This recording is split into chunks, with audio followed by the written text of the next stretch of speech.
నమస్తే, welcome to Telugu రాజ్యం. నేను మౌనిక. శ్రీకాంత్ గారు నమస్తే. నమస్తే. నగరిలో రోజా గెలుస్తారా అంటే గెలుస్తారు అని చెప్పడానికి ఎవరు సాహసం చేయట్లేదని అనిపిస్తోంది. ఎందుకంటే ఫస్ట్ రోజా గారి వాగ్దాటి ఆవిడకి ఎంత ప్లస్ అయిందో అదే వాగ్దాటి సొంత పార్టీలో ఉన్న నేతల్ని వ్యతిరేకుల్ని చేసుకునే దూరం చేసింది అనేది వాస్తవం. చాలా వరకు ఒకనొక టైంలో అయితే జగన్మోహన్ రెడ్డి రోజా గారిని దూరం పెట్టేశారు అనే పాయింట్ కూడా రైస్ అయ్యి మళ్ళీ లేదు యథావిధిగా నడిచింది అనే న్యూస్ వచ్చింది. ఇప్పుడున్న పరిస్థితుల్లో రోజా గెలుపు ఎలాంటిది? అండ్ ఇంకొకటి, సొంత పార్టీలో వచ్చిన డిస్టర్బెన్స్, సొంత అంటే నగరికి సపోర్ట్ చేయాల్సిన వాళ్ళే అసలు కంప్లీట్గా కాంట్రాస్ట్ రివర్స్ అయిపోయారని తెలుస్తుంది కదా. ఆవిడ 2014-19 వరుస ఎన్నికల్లో గెలుపొందారు వైకాపా అభ్యర్థిగా. 19 ఎన్నికల్లో గెలుపొందిన తర్వాత రెండో పర్యాయం ఏంటంటే మంత్రి పదవి ఆశించారు. అయితే మంత్రి పదవి కంటే ముందుగా ఆవిడకి ఏపీఐసిసి చైర్పర్సన్ ఇచ్చారు. చాలా పెద్ద పోస్ట్ అది. అవును. చేస్తుండగా తర్వాత ఏంటంటే ఒక వ్యతిరేక వర్గం సొంత పార్టీలోనే తయారవుతూ వచ్చింది. ఎందుకంటే ఆవిడ వీళ్ళని ఖాతరు చేయకపోవటం, వాళ్ళు స్థానికులు కావటం. ఈవిడ స్థానికురాలు కాదు, ఈవిడది బాక్రాపేట, తిరుపతి దగ్గర. ఈవిడ నగిరిలో ఈవిడ ఆ స్థానాన్ని ఎంచుకున్నారు, అక్కడికి వెళ్ళారు.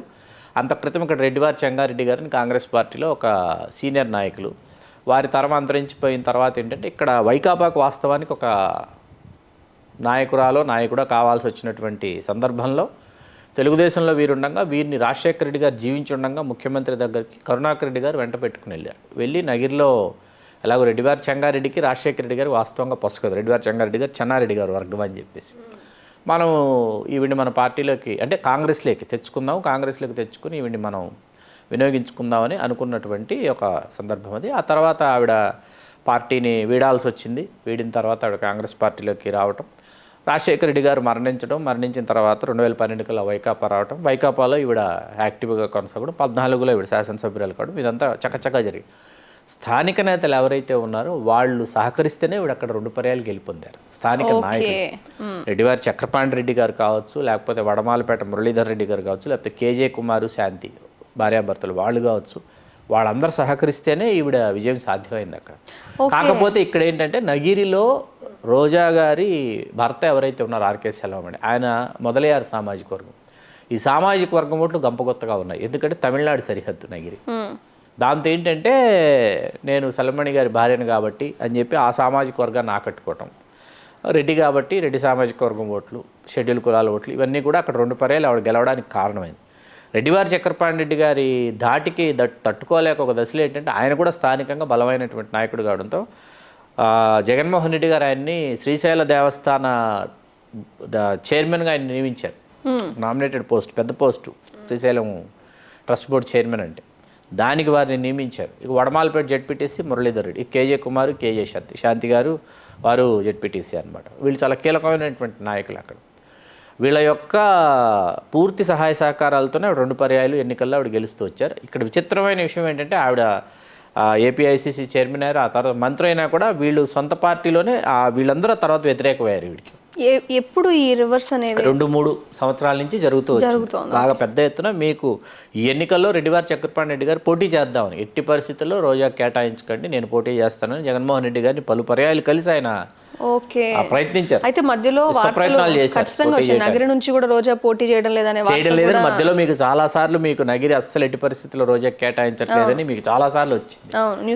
ఇది రెడ్డివారి చక్రపాణి రెడ్డి, లేకపోతే కేజే శాంతి మహిళ, కేజే శాంతి బీసీ అనమాట. బీసీ మహిళకి ఇద్దామని కూడా కేజే శాంతి గారి పేరు కూడా పరిశీలనలోకి తీసుకున్నారు. అయితే మళ్ళీ చివరి నిమిషంలో అసలు మీకు మనకి జాబితాలు వస్తున్నప్పుడు కూడా అసలు రోజా పేరు ఉంటుందా ఉండదా, ఎవరి పేరైనా వస్తుందా అని కూడా చాలా ఎదురు చూసినటువంటి సందర్భాలు ఉన్నాయి కదా. సరే ఏమనుకున్నారేమో జగన్మోహన్ రెడ్డి గారు, అండ్ ఫైనల్లీ ఆర్కే రోజా గారి పేరు ఇచ్చేశారు. ఆవిడ అక్కడికి వెళ్ళిపోయిన తర్వాత ఇప్పుడు చక్రపాణి రెడ్డి గారు, మురళీధర్ రెడ్డి గారు పార్టీని వీడడం అనేది ఒక్కసారిగా నగిరిలో సంచలనంగా మారింది. ఎందుకంటే ఇప్పుడు రెడ్డివారి చక్రపాణి రెడ్డి గారు అంత పెద్ద పదవి చేసి, ఆ తర్వాత మురళీధర్ రెడ్డి గారు జెడ్పీటీసీ చేసి, ఇప్పుడు వారు పార్టీని వీడి తెలుగుదేశంలో చేరి ఇప్పుడు గాలి భానుప్రకాష్ సన్ ఆఫ్ గాలిముద్దు కృష్ణనాయుడు ఆయన్ని ఇప్పుడు గెలిపించడానికి వీళ్ళు కంకణం కట్టుకొని తిరుగుతున్నారు. ఇప్పుడు అంటే ఖచ్చితంగా రోజా గారి పరిస్థితి ఆత్మరక్షణలో పడినట్టు అక్కడ. అయితే ఇక్కడ ఇంకో పాయింట్ మనం జస్ట్ టచ్ చేద్దాం శ్రీకాంత్ గారు. అంటే వీళ్ళిద్దరూ పోటీ చేద్దాం అనుకున్న సంగతి తెలుసు, ఒకరే చక్రపాణి రెడ్డి గారు, లేకపోతే కేజే శాంతి, కేజే కుమార్, వాళ్ళు ఇంకా స్తబ్దుగానే ఉన్నారు. వాళ్ళు ఎటు నిర్ణయం తీసుకోలేదు. అయినప్పటికీ వాళ్ళు నెగిటివ్ అయిపోయారు. అంటే మాకు టికెట్ ఆశించిన సిచ్యువేషన్ ఉంది కాబట్టి ఏ నమ్మకంతో రోజా గారికి ఇచ్చి ఉండొచ్చు అనే పాయింట్ ఆలోచిస్తే, అంటే మాట ఇచ్చి ఉండొచ్చు ముఖ్యమంత్రి, లేదు నిన్ను కొనసాగిస్తానని చెప్పుండొచ్చు, లేదు నిన్ను గౌరవంగా చూసుకుంటాను అంటే తను కూడా నాకు ఇది ఇంకొక చివరి అవకాశంగా ఇస్తే హ్యాట్రిక్ మూడోసారి గెలిచి నేను కానుకగా తీసుకొస్తాను అని ఆవిడ చెప్పుండొచ్చు. ఆ దృష్ట్యా ఆయన ఇంకొకసారి మూడోసారి కేటాయించారని మనం అనుకోవచ్చు. ఓకే, అయితే గెలుపు మాత్రం అంత సులభమైతే కాదు. అంటే టికెట్ ఇవ్వరు అన్నప్పుడే గెలుపు మీద డౌట్స్ ఉన్నాయి, అయినప్పటికీ గెలుపు మీద డౌట్స్ ఉంటే ఇప్పుడు మాత్రం గెలుపు లేదు క్లారిటీ వచ్చేసింది, స్పష్టత వచ్చేసింది. బలమైన నాయకులు ఈ లాస్ట్ మినిట్ లో జరిగే మార్పులు లేవు. చూడాలి, అంటే వీళ్ళు చేయలేదు అనుకోండి, కొన్ని గ్రామాల్లో కొన్ని మండలాల్లో ఖచ్చితంగా వీళ్ళ యొక్క ఎఫెక్ట్ ఉంటుంది. అది కాబట్టి లాస్ట్ మినిట్ లో ఎంత ట్రై చేసినా నగరిలో రోజా గెలుపు అనేది అసాధ్యం. ఇక అక్కడ అసలే జబర్దస్త్ షో అనే విషయంలో ఆవిడకి వచ్చిన రివ్యూస్ కానీ, లేకపోతే అసలు కంప్లీట్ చేయొద్దని చెప్పడం, దాని నుంచి బయటికి రావడం, టూరిజం మినిస్టర్ అవ్వడం, దాని గురించి కొంచెం రివర్స్ ఎదుర్కొన్నారు ఆవిడ. అయినప్పటికీ అవన్నీ కూడా నెగిటివ్ అయ్యే అవకాశాలు ఉంటాయి, ఖచ్చితంగా ఉన్నాయి.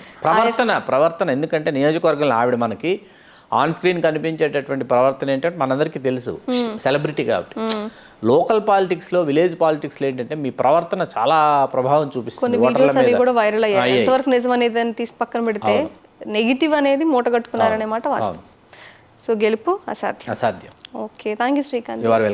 మొత్తానికి నగరిలో రోజా గారు గెలుస్తారా లేదా? ఆవిడ పేరు ఒక ఫైర్ బ్రాండ్ గా చాలా మందికి తెలుసు, బట్ ఆ ఫైర్ బ్రాండ్ అనే పేరే ఆవిడకు మోసం తీసుకొచ్చిందని చెప్పాలి. ఆవిడ తీరే ఆవిడని ఇలా కింద పడేసిందని చెప్పుకోవచ్చేమో. ఎందుకంటే సొంత వర్గమే కాదని ప్రత్యర్థికి సపోర్ట్ చేయడానికి వెళ్ళిపోయారు అంటేనే మనం అర్థం చేసుకోవాలి. సో గెలుపు అసాధ్యం అని అంటున్నారు, కానీ చూడాలి రిజల్ట్స్ టైంలో ఏం జరుగుతుంది, ఎంత కనీసం ఓట్స్ ఎంత ఆవిడ గెయిన్ చేసుకోగలుగుతారనే దాని మీద ఇంకా డిపెండ్ అయి ఉంది. అంతే కదా శ్రీకాంత్ గారు, ఓట్స్ మ్యాటర్ కాబట్టి. Okay, keep watching Telugu Rajyam. Please do subscribe to Telugu Rajyam channel. Please do subscribe to Telugu Rajyam channel. Please do subscribe to Telugu Rajyam channel. Hi అండి, నేను మీ ఆర్పీని, నెల్లూరు పెద్దారెడ్డి చేపల పులుసు ఓనర్ని. మీరు తెలుగు రాజ్యం అనే ఈ యూట్యూబ్ ఛానల్ సబ్స్క్రైబ్ చేసుకుని మంచి మంచి వీడియోలతో వస్తారు. Thank you so much. Hi people, I'm Sonakshi Verma and you please watch Telugu Rajyam and please subscribe to the channel.